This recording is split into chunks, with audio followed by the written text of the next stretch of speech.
are watching Miami Temple Kids.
Good morning, guys, and happy Sabbath. Today is November 21st, and this week is Thanksgiving. And as you guys can see, we have been filling up our thankful tree. Remember, we are thankful for God's unbelievable blessings. If you haven't had a chance to send your leaf in, you still have time because next week, the 28th, will be the last time for our thankful tree. But for right now, Isabela Rosado says she's thankful for healthy food, safe shelter, the blessings of friends and family, having a good school and education, and having a happy and healthy pet. And look, here's Isabela's leaves. She did 4 of them. Here's another one. We also have Jesse. Jesse is thankful for his family, for trees, for toys, and for donuts. Jesse is thankful for donuts. I know, they're so delicious. I'm thankful too, Jesse. Good job. Simon, his little brother, is also thankful for his family, leaves, and crackers and toys. Here are his toys. Simon's thankful for his toys. We have Kayla. Kayla is thankful for her family, health, for shelter, and for food. Here's Kayla's leaf. It's very important. We need to be thankful for the shelter, for the roof over our head, which is exactly what her brother Louis is also thankful for. He's thankful for the roof over his head. He's thankful for his family. He's thankful for his mom and for his dad. And there's Louis's leaves. So like I said earlier, it's not too late. You guys can still send in your leaves, okay? Have your parents go to miamitemple.org, the children's ministry page, Download the template that says Thankful Tree Template. Color it however you want. Have your parents take a picture of it and send it to me to children@miamitemple.org. And next week will be our last week for our thankful tree. Isn't it amazing how many things we have to be thankful for? Me, Karen, I am most thankful for my Miami Temple teachers, Miss Debbie, Miss Rhonda, Mr. Brandon, Miss Alicia, Miss Adrian, Miss Pam, Miss Linda, Miss Sabine. This year would not have been possible doing all these lesson reviews without our Miami Temple Sabbath School teachers. So I'm especially thankful for them. Thank you guys. I really appreciate you. For right now, it's time to sit back and watch our lesson review with our teachers. I'll see you guys in a little bit, okay? Bye. Good morning, beginners class, and happy Sabbath. Today is November 21st, and look, we're still learning about the lost sheep. The first week, Teacher Debbie told you the story. Last week, I read you the book by Caroline Jane Church. This week, we're going to watch a video about our lost sheep. I'll see you guys in a little bit, okay? Bye. The Parable of the Lost Sheep. Let's all sit and listen to a story Jesus told. Everyone gather round, girl, boy, young, and old. A man had 100 sheep, but one could not be found.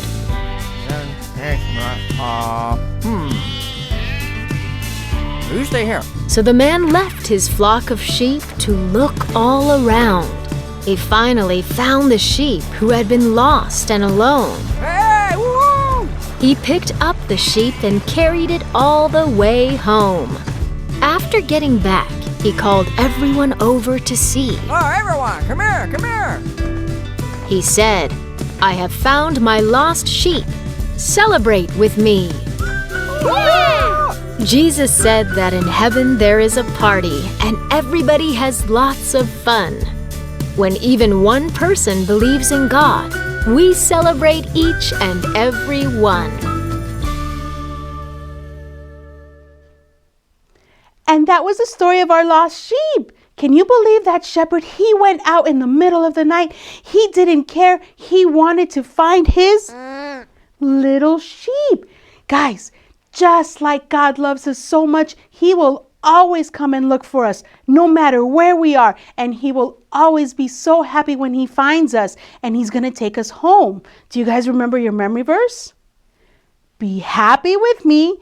I found my sheep. Let's say it one more time. Be happy with me.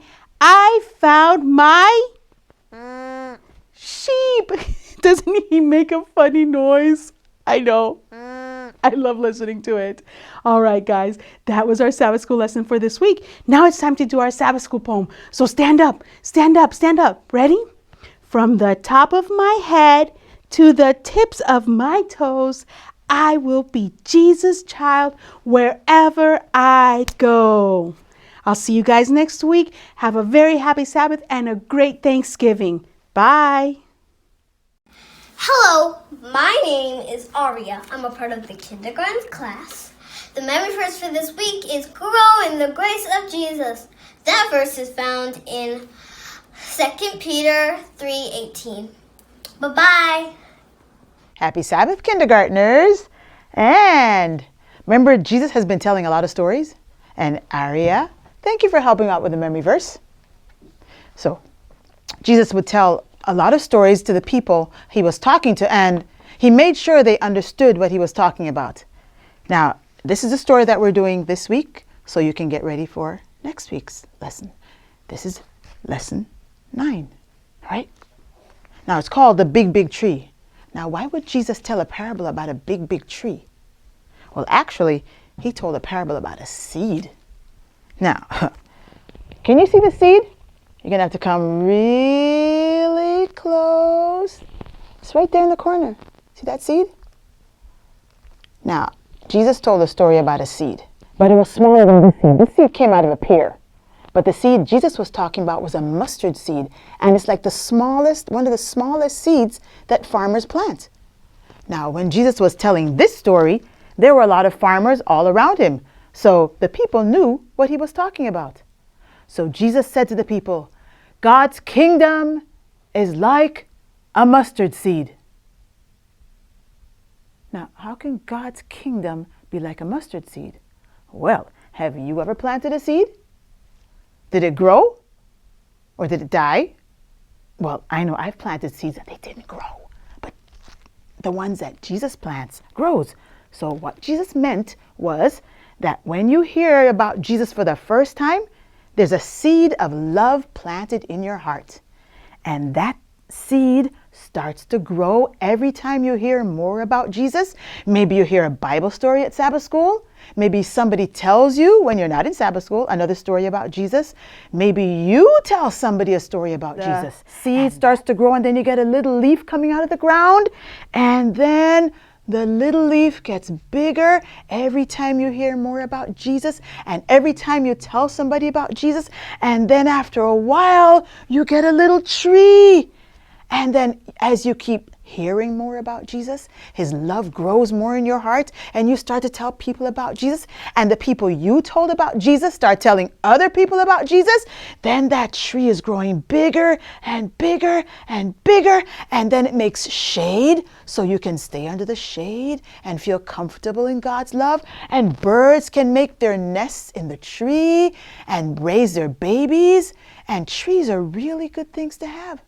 So as the seed of love starts in your heart and grows, then pretty soon that tree can be seen by people around you and they can know that the love of Jesus is in your heart.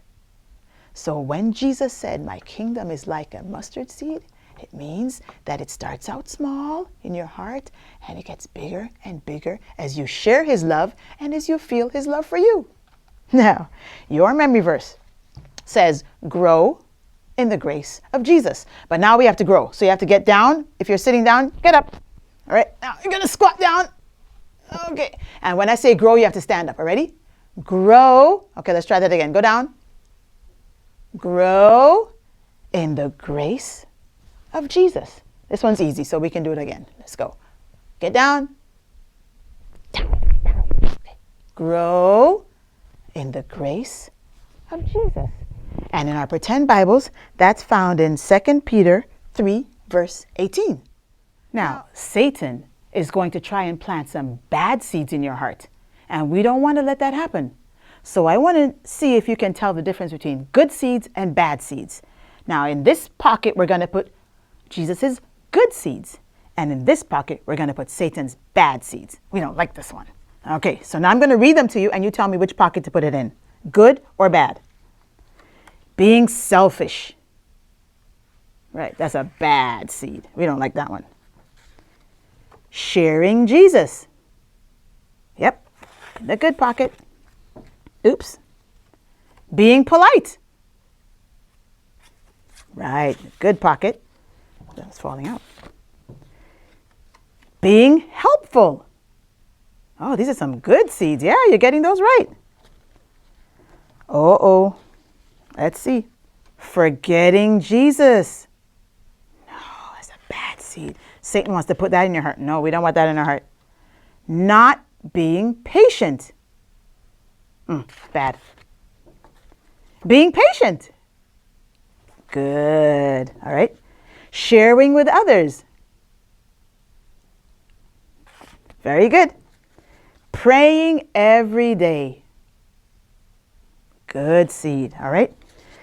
Being angry. Bad seed. Bad seed.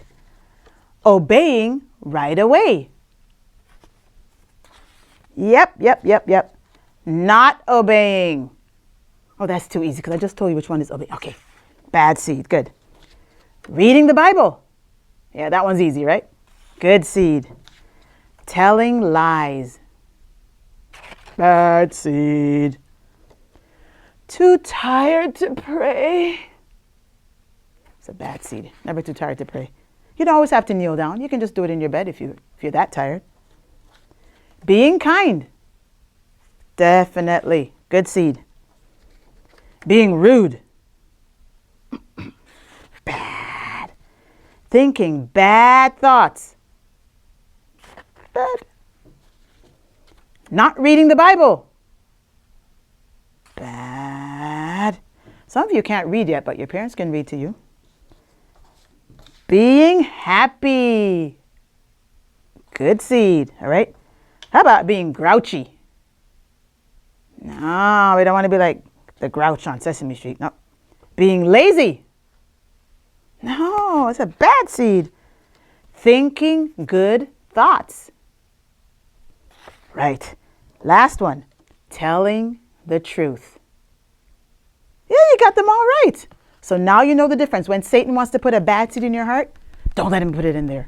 But when Jesus wants to put a good seed, let it get in your heart and grow and make beautiful trees and love coming out of your heart so everybody can see God's love shining through you. And remember our memory verse? Grow, what did Arya say? Grow in the grace of Jesus. Until next time, kindergartners, bye. I will turn their mourning into gladness. I will give them comfort and joy instead of sorrow. Jeremiah 31, verse 13. Bye. Happy Sabbath. Good morning, primary friends. Happy Sabbath to each of you. Happy Thanksgiving to each of you. And Happy International Day to all of you. Wait a minute. What's International Day? If you're at Miami Temple, you may already know that International Day is a day where we celebrate all of the cultures that are part of who we are. We come from all over the world, and we bring an identity with us. And we get to celebrate that on this day. You know what I like best about International Day? I like the food. We usually get together on Saturday night and have so much yummy food from all over the world. We can't do that this year because of the pandemic, but we still get a chance to celebrate that we are united even though we come from so many different places. We are united because we love each other and we love God. Thank you, Malachi, for reminding us of our memory verse for this week. If you see someone that needs help, maybe on the side of the road, maybe at school, what do? Do you stop and help? Do you laugh at them? Or do you just walk by? Well, in today's story, we're going to hear about a time when Jesus was walking and he saw someone who needed help. It was a woman who was a widow. That means that her husband had died a long time ago. And now her only son died too. So what do you think Jesus is going to do? Is he going to walk past her? Is he going to laugh at her? Or is he going to do something to help her? Let's listen to our story and find out. Enjoy! Twyla was at the store and saw some candy on the counter. She took it without paying for it because she thought it was free. Her dad saw what had happened and asked her to do the right thing and pay for the candy. We'd all like something good for free, wouldn't we? Well, did you know that Jesus gives his love and grace freely? And those are better than candy. Jesus and his friends talked and laughed together as they walked along a dusty road. The little mountain village of Nain lay before them. The road was rough and rocky in places as it led up to the village. Along the way, Jesus had been telling people about God's love for them, and he had been healing the sick that were brought his way. Nearing Nain, the happy group were met by a sad sight leaving the city gate. As the procession came closer, Jesus and his friends learned that a widow had lost her only son. Jesus looked at the heartbroken mother. He felt her sadness and sorrow as she wept for her son. He knew that she had lost her husband to death some time before. Her son had been the only one to take care of his mother, but now she had no one. She would probably be left penniless and homeless. The woman walked on weeping and did not notice Jesus. He came close to her and spoke gently. "Don't cry," he said. Then he turned to the open coffin carrying her son. The men carrying the coffin stopped when Jesus put his hand on it. Everyone waited to see what would happen next. Jesus' friends gathered around. Those in the funeral procession stood quietly nearby. What would Jesus do? They probably wondered. Jesus looked at the still body. Then he said, "Young man, I tell you, get up." Suddenly the widow's son sat up and began to talk. The news about Jesus breaking up a funeral traveled far and wide. People had never heard of such a thing. This was the first time that Jesus, while on earth, brought someone back to life. Those who watched were amazed. They began to praise God, saying, "A great prophet has risen among us." The news about Jesus breaking up a funeral traveled far and wide. People had never heard of such a thing. This was the first time that Jesus, while on earth, brought someone back to life. But those who were there and saw it were quick to tell others. Jesus has the same love for us that he showed the widow and her son. She didn't ask for help from Jesus. Jesus saw her tears and her sorrow. His love for her and concern for her suffering caused him to perform this miracle. Truly, Jesus turned her sorrow into joy. Jesus can turn our sorrow into joy too. He loves every one of us and wants us to be happy.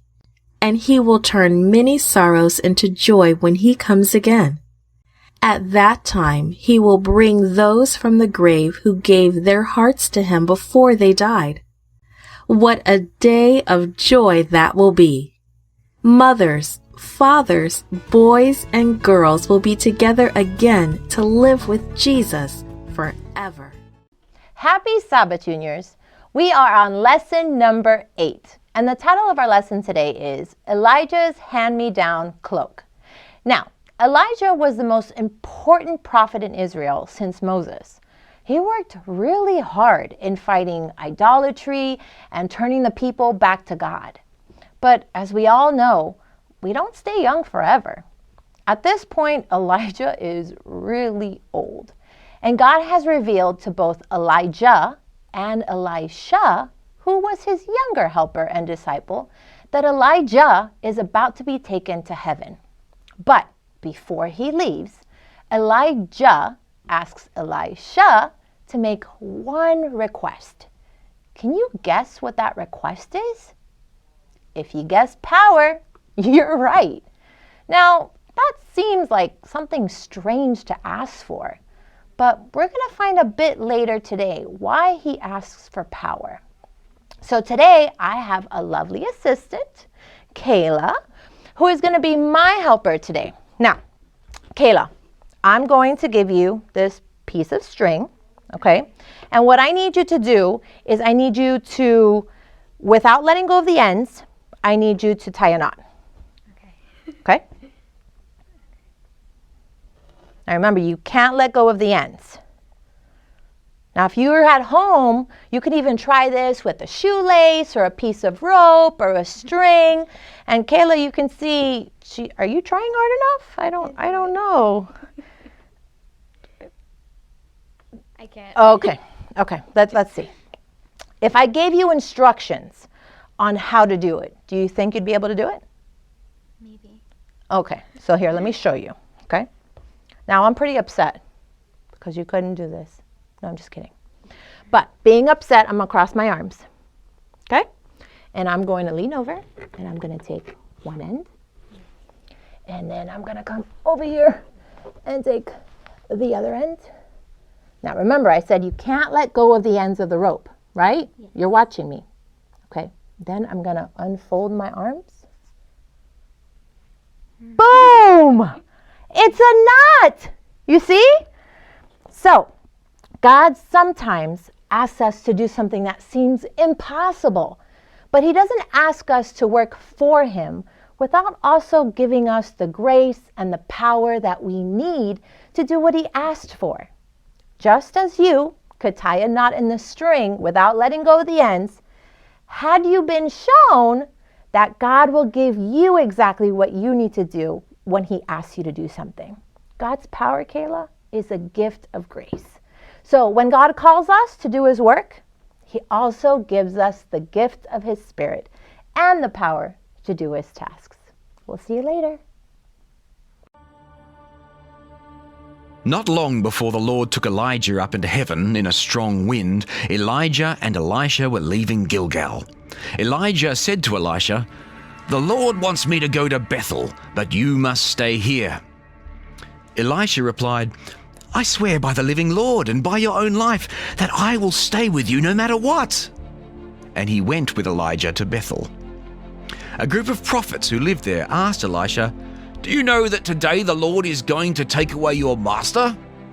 "Yes, I do," Elisha answered, "but don't remind me of it." Elijah then said, "Elisha, now the Lord wants me to go to Jericho, but you must stay here." Elisha replied, "I swear by the living Lord and by your own life that I will stay with you no matter what." And he went with Elijah to Jericho.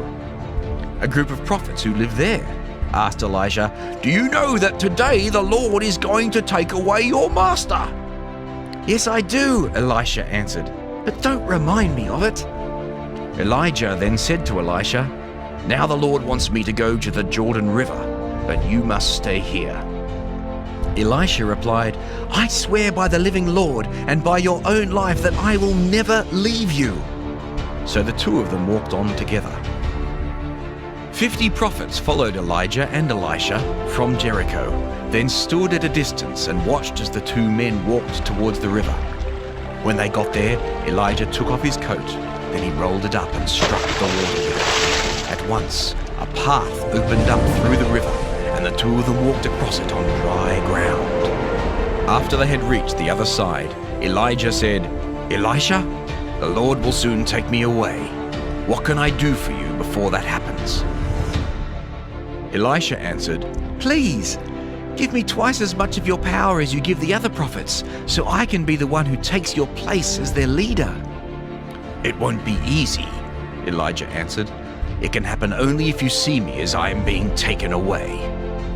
Elijah and Elisha were walking along and talking, when suddenly there appeared between them a flaming chariot pulled by fiery horses. Right away, a strong wind took Elijah up into heaven. Elisha saw this and shouted, "Israel's cavalry and chariots have taken my master away!" After Elijah had gone, Elisha tore his clothes in sorrow. Elisha's coat had fallen off, so Elisha picked it up and walked back to the Jordan River.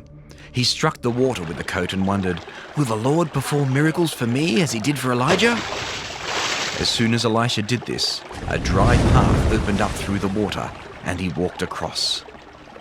When the prophets from Jericho saw what happened, they said to each other, "Elisha now has Elijah's power." They walked over to him and bowed down. Good morning. This week's memory verse is from Luke 9:23. It says, "Then he said to them all, 'Whoever wants to be my disciple must deny themselves and take up their cross daily and follow me.' Have a happy Sabbath." Hello, my early teens. How are you? Well, I hope. Well, this week we studied lesson number 8, which is entitled Christian Sacrifice and Leaps of Faith. But before I go any further, why don't we thank Chris, who just reminded us what this week's memory text is all about. Now, when I was in college, I participated in an activity called a trust fall.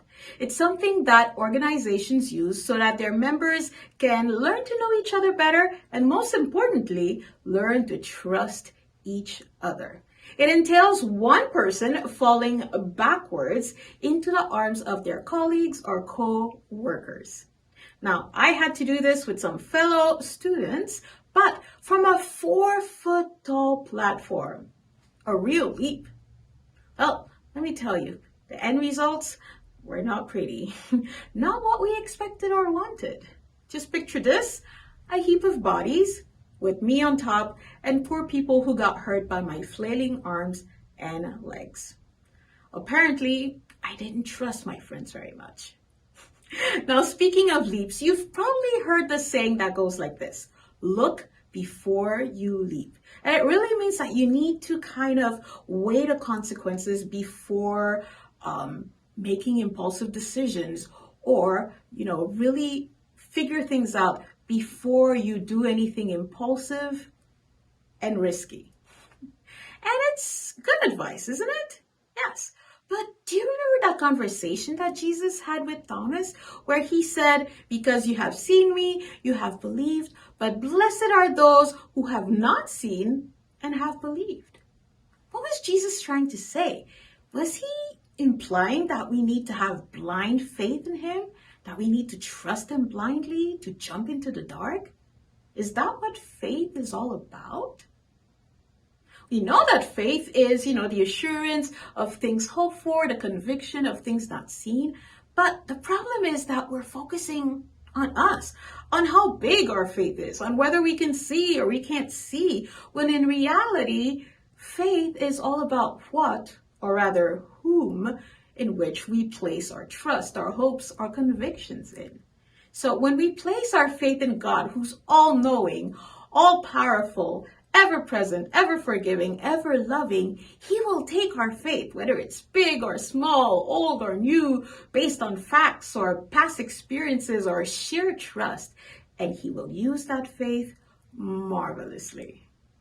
So even though it may feel like it's risky to place our trust when we don't know what the outcome will be, or it's a sacrifice to our comfort zone, remember that when we place our faith in God, we're focusing on him and not ourselves. And that's a good thing. Trust me on this. Well, let's talk about this further this afternoon at 1 p.m. in our Zoom meeting. And until then, why don't we watch this short video? See you soon. Faith, the final frontier. These are the voyages. No, it's ridiculous, although that's where most people take this topic, to science fiction. Faith. What is it really? A magic feeling that we get to help us through tough times? A mystical bridge between fact and fiction? Is it really blind? Is it a word we use when we can't explain ourselves? Is it real on any level? Let's investigate. Hypothetical. A person says to you, I sure do wish I could believe in millibuggins like you do, I just don't have that kind of faith. Well, what that person is really saying is that millibuggins aren't real, and you are the type of person who believes in unreal things, and it takes this strange faith thing that not many other people have for you to get there. Okay, in the nicest way possible then, this person is calling you insane, or at best just a little nutty. So you have this odd capability of believing in something you desperately wish to be true, but you just can't be sure if it is. However, since it makes you feel better, it's worth it. For you. Well, that pretty much sums up what faith means to most people. In other words, the stronger your faith, the more ridiculous the belief must be, because after all, a little faith helps you believe in things that probably aren't true, so then a really powerful faith will be the kind of faith you absolutely know something isn't true, but you still believe it anyway. Thus, faith is reduced to some blind anecdotal act that magically suspends disbelief of reality in order to make you feel better. But you gotta wonder, is this really the kind of faith the Bible talks about? Let's look at the word again, okay? Let's refocus. The Bible refers to faith really in only one way. It's like this. Suppose I say, I have faith that my friend will repay me the $10 he owes me on Saturday because he said he would. See, there's nothing strange about that faith, and nobody would fault me for having it if they knew my friend. Because what I'm saying essentially are three things. One, my friend is real. Two, he's trustworthy. And three, which is really a subset of two, I believe 1 and 2 because I have a relationship with my friend. Now, for just a second, let's get morbid to make a critical illustration. What if my friend died on the way to give me my $10 back? He didn't come through. No matter how much faith I had in him, how real and completely trustworthy he may have been, he didn't have the power to live up to my faith. Was he really any less trustworthy or any less real? No. But the person or object on which I place my faith is an essential part of how strong my faith should be. I mean, how much faith do you have that your 2-year-old basset hound can drive your new Lexus to the bank and bring you back $1,000 in 20s? None, I hope. But now, Turn that analogy of my friend and your dog toward God, who is all-powerful, all-knowing, eternal, and incapable of lying, and ask yourself this: on whom does it make the most sense to place your greatest faith? Well, I'll tell you, anyone who has a right relationship with God, and quite honestly anyone who doesn't, knows He is the only one capable of doing everything He says, the only one with the knowledge of the future, the only one who understands everything, the only one who really knows you, and the only one who has revealed through nature and His Word who He is and what He's done, how much He loves you, and why He is the only completely trustworthy one there is. Got it? Good. In summary then, faith in God is always a response to truth and reality and has nothing to do with blind leaps, the USS Enterprise, or wishful thinking. Trust me. And that was our Sabbath School lesson review for this week. Now, parents, just like every week we've done, between now and the 11 a.m. service, it's your turn to review the lesson with your children. Go to miamitemple.org. Under the Children's Ministry tab, you'll find the links to their Sabbath School lessons, just in case you need them. Plus, there'll be links to their little friend, their primary treasure. All of that is available on our miamitemple.org website. Have a very happy Sabbath. Have a very blessed and safe Thanksgiving. And I'll see you guys next week, okay? Bye.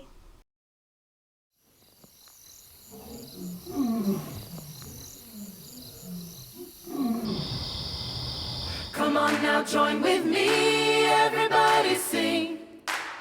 I'm gonna lift my voice to glorify my King. He is a mighty God and worthy of our praise. We give Him everything, He's good in every way. Come on now, join with me, everybody sing. I'm gonna lift my voice to glorify my King. He is a mighty God and worthy of our praise.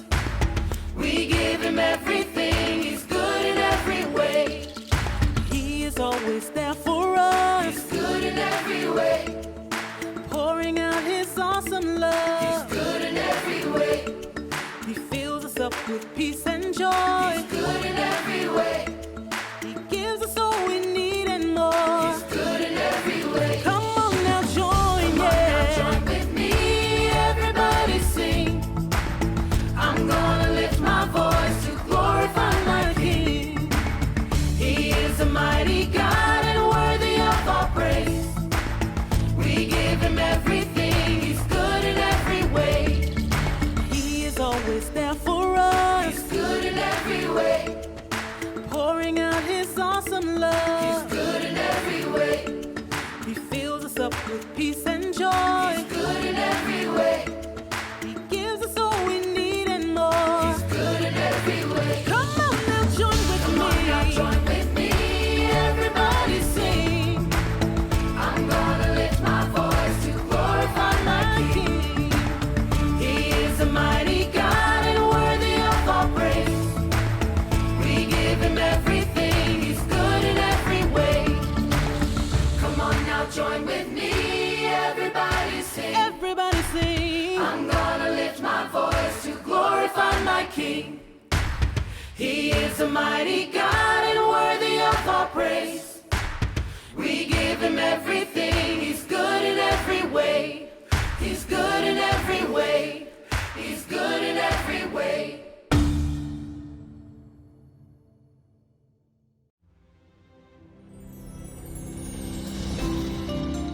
You're watching Miami Temple Kids.